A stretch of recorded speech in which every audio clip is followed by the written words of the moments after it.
When people are fairly new, or they're stepping into this connection with the subtle realms, with the sixth senses, if we want to call it that, so the world that's just beyond our five senses, they sometimes do so with impressions of what it's going to be like that are rather a bit too grand. Now, Sally actually is not one of those people, but sometimes you can get the impression that from a lot of from some mediums, spirit mediums, and from some people that are very, very sensitive, that there's a whole world they're experiencing that is absolutely wow.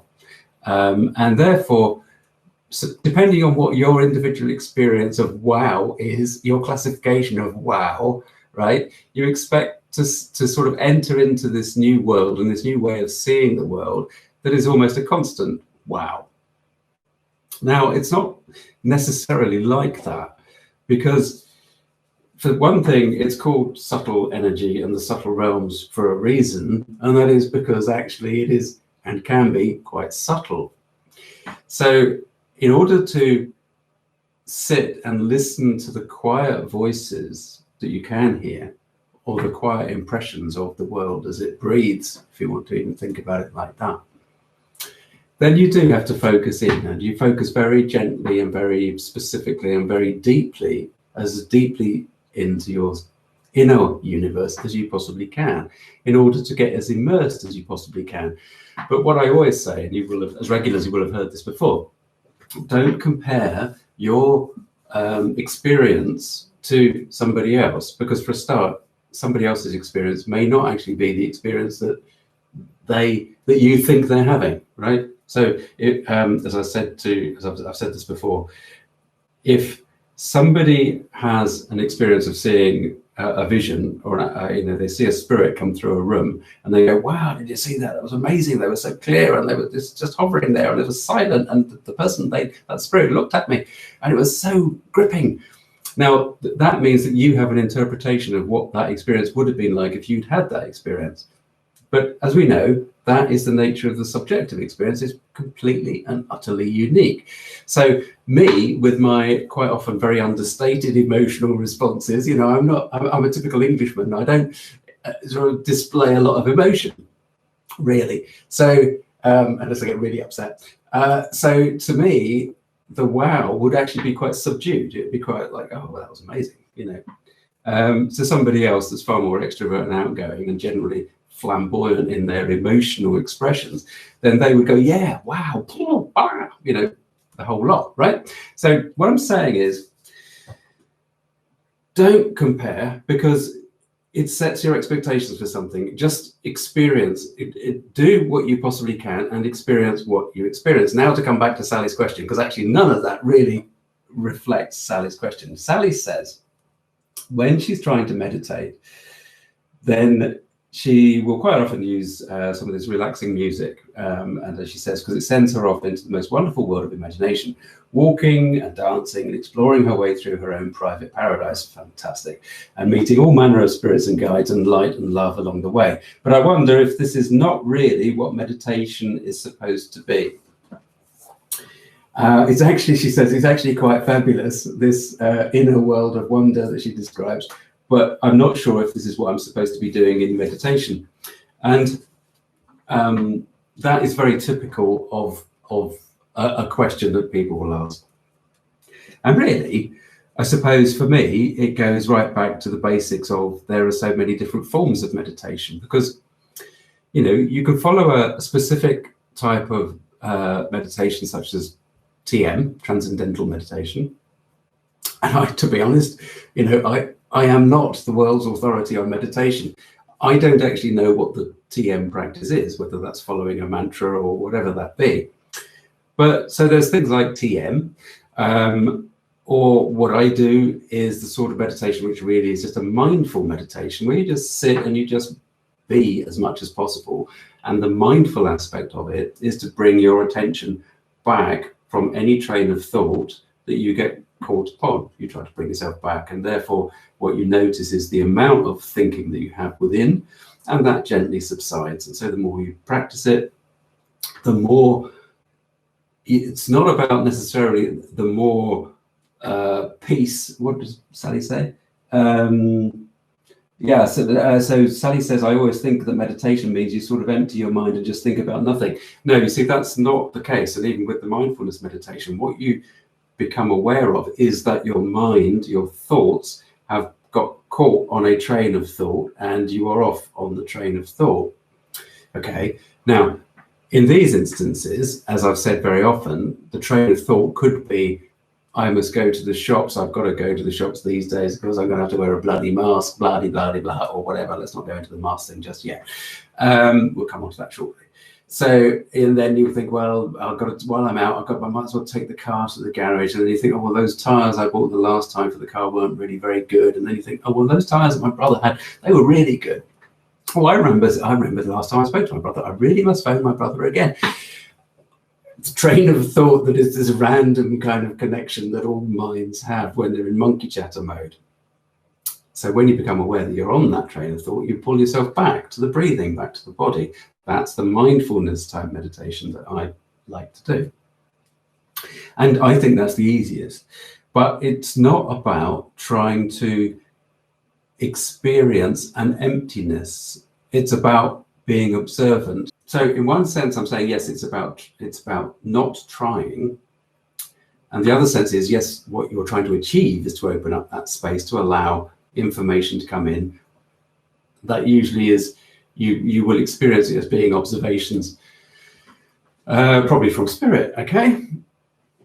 So, but what Sally is doing is very, very, very reminiscent of what a lot of really sensitive people do, which is to start with, they get caught up in their own amazing adventures as they sit and they go off into their, what might be called a fantasy world. Now, I wouldn't call that a fantasy world, because I would say that there are teachings to be had in those journeys, because that can very easily be translated with a little bit more focus into shamanic journeying. You know, all you need to do from the point of view of changing it from maybe feeling like a bit of a daydream and wandering around in this, what did she call it? Private inner world of wonder, to being a kind of a purposeful shamanic journey with intent, is to do a little bit more focus up front, and then you're journeying, you're following the path, you're following what the people that you meet in your the inner world are telling you and showing you. That's the way that I would kind of react to this sort of stuff. You see, the bottom line is that absolutely none of us experiences our inner world or even the outer world in exactly the same way. What you're doing here now in these magical meditations where you're going off in your private inner world of wonder is sort of what I would expect you to do at this stage as a beginner. I mean, you've started, you know, good for you. You've actually started, you've got over the biggest hurdle, which is to sit in meditation in the first place and actually do it. And so what I would say to you is, don't worry about going off on those magical journeys that you are experiencing at this stage. Just let them happen. What you can do, what I would suggest you do, is you become aware, rather like when you're lucid dreaming, which we've talked about before. What you could do is just treat it rather like lucid dreaming, where in a lucid dream you become aware that you're dreaming, but the dream still carries on. So what I would say in the meditation, Sally, is that, you know, enjoy it and relax into it and go with it. But also, instead of, like I said in my mindful meditation process, where I sort of, okay, well, I'm on this train of thought, randomly thinking about my brother and car tires, pull myself back to stage one, which is the breathing back into the body, and therefore disconnect from the train of thought. What I would say to you is, don't disconnect from it completely. Just be aware that, oh, okay, we're on, oh, I'm having one of these, I'm doing this, right.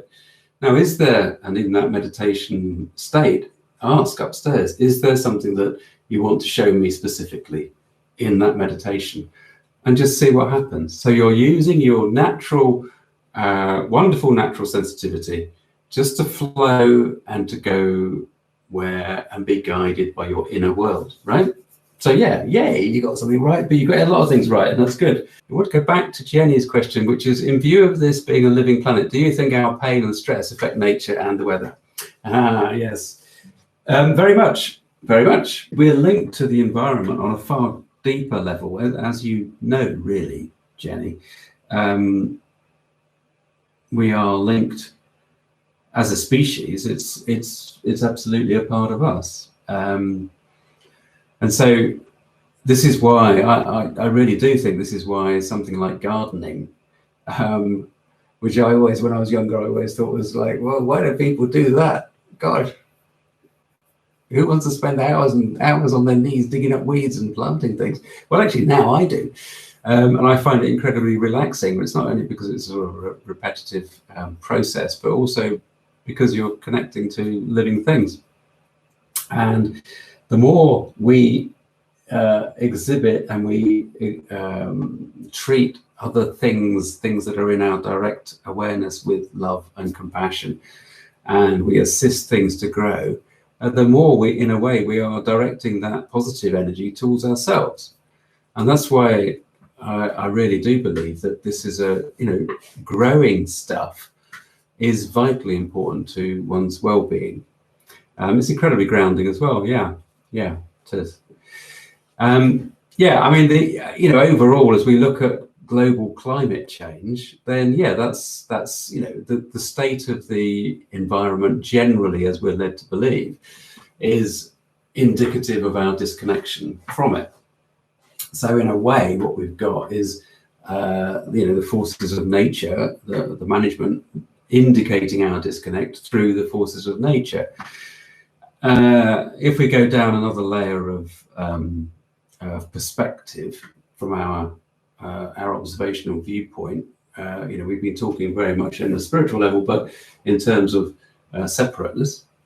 If we go down another layer and we take it from Donald Hoffman's viewpoint, and some of you will have read some of Donald Hoffman's work, then that nature, the energies of nature, the information that comes to us and we process and interpret as nature is purely information. So we are literally creating the impression of nature being out there. So in that sense, then you can see that there's absolutely no way that nature can be separate. Now, one of the interesting things about COVID-19 is that a lot more people apparently seem to be wanting now to move house. And again, you'll start to see news items about this. If I know I say don't watch the media, but if you're taking a kind of a view on a fairly, what we could hope to be a non-biased and fairly reliable news source, not necessarily the BBC, then you may well find that you'll see more and more information about more and more people wanting to move out of cities and into the countryside, which I think is really interesting, because actually, to me, what that says is that's symbolic of people wanting to actually take more control of their lives, have more control of their lives. In other words, what we talk about on this channel, which is about stepping back into our power. If you're making choices to move house and to change the way that you live and change the way that you behave in your own individual life, then you are stepping more into your power. If you're not taking stuff for granted or taking stuff at face value, and you're considering the information that comes to you and evaluating it and not reacting to it, but allowing yourself to be mindful and then respond to it, the difference between stop reacting, which is knee-jerk, non-thinking, that's the habitual way of reacting. Allow it, assess it, feel it, and then respond, which is a proactive way of reacting to information that's coming to you. Don't react, you respond. If you're doing that, then you're stepping into your power, because as soon as you take any opportunity to assess circumstance, information coming to you, information being presented to you, and you go through that process of taking the pause and allowing yourself to respond in a way that feels in alignment with your heart, then that means you are stepping into your power. We absolutely have to make decisions about where we want to go from now, individually and collectively, because this is a period of change. This is a period of healing, COVID-19 as a background. We have to step into our power and not react, but whatever that other word was that I used earlier on. What is that word that I used? Remind me. Not react, but respond. Thank you. Respond. If we carry on going and behaving as we have been, individually and collectively, then we will end up in the sixth extinction event.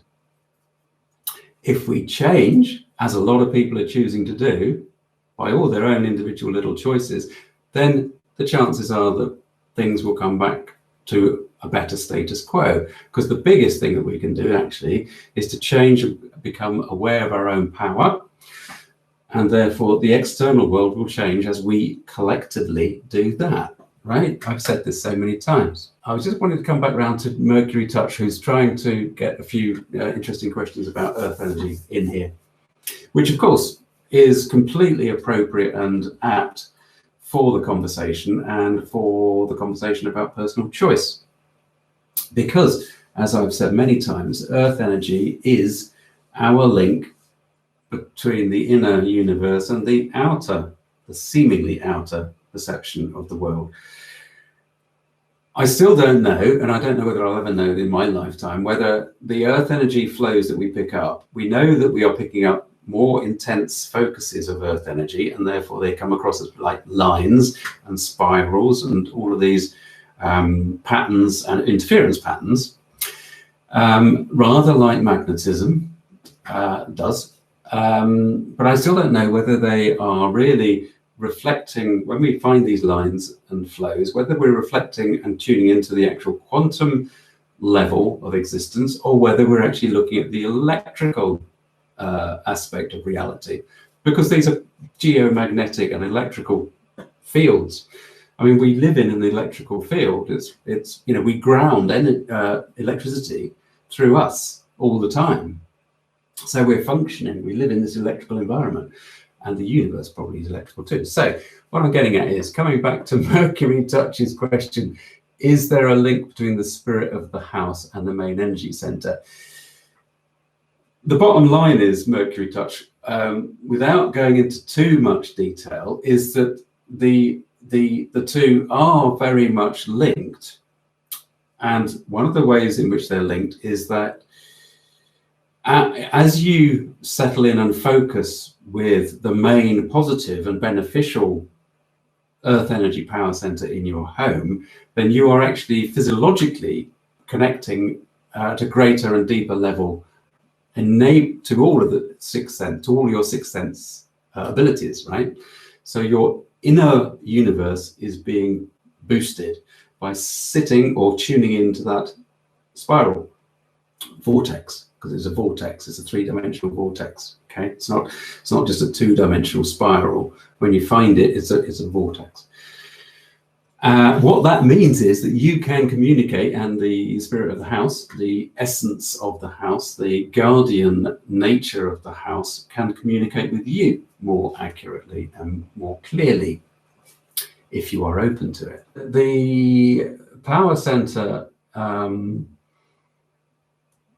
is part of the picture that you're going to find within a building, within a property. And so the essence of a property, if you're talking about spirit of place in terms of just the essence, the feeling of a building, then the earth energy is going to contribute to a very large degree to the feeling of the property. When you go to a sacred site, or when you stand in a cathedral and you can instantly step into a space that is so incredibly peaceful, that's earth energy. That is what is giving you that feeling of complete bliss. And so therefore, in that sense, the earth energy in a building will completely contribute to the spirit of place, the essence of the feeling of the place. Earth energy to me is the real, it's a strange expression, but the real gold of connecting to a property. More than any of the other almost 50 or so aspects when we're doing house healing that we can connect with, and we can ask the management to clear, we can ask the management to shift stuff around. But earth energy to me will always be my first love in that sense, because it is so incredibly powerful, and it is the essence, it's the doorway and the gateway and the bridge and all of these expressions between our real true selves and creation. So that's why really it is so incredibly important.